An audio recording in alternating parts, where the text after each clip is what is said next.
Waar wen je jou? Aan de Boerenstreek 6 op Tegenzoon, eerste maar. En had je in een kaartje sturen, wat schreeuw je dan op als adres? Boerenstreek 6, 6 in XL, eerste maar.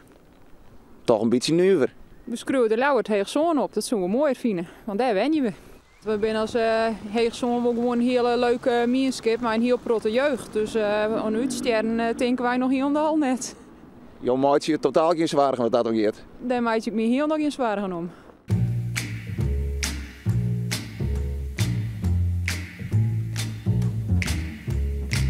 Rob de Ziel zit net meer in de atlas. Rob de Ziel is een heel hard plakje. In 1424 is hij de eerste sluis gebouwd. En toen weer hier een hele mierskip. En dat het worden tot aan de dijksverheging daar. Je hier zelfs hier een winkeltje.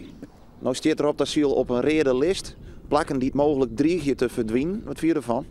Nou, dat verdwijnt niet. Wij zijn de laatste bewoners, maar het verdwijnt niet hoor. 1424 tot nu toe, wij zijn de laatste bewoners. Het was hier een hele gemeenschap vroeger.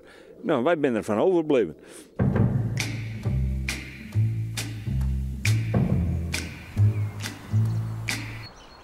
Ben je jou in Ljout of ben je jou in Huzum? Ik was in Huzum. Ja.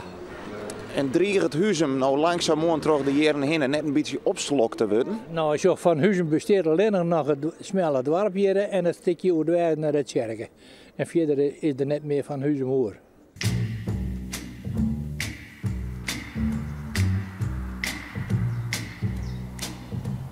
Ja, in feite is Noorderrijn een straat.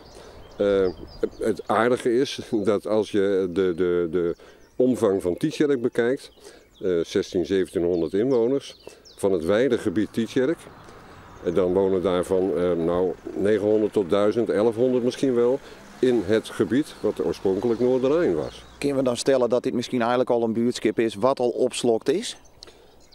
Dat zou goed mogelijk kunnen zijn.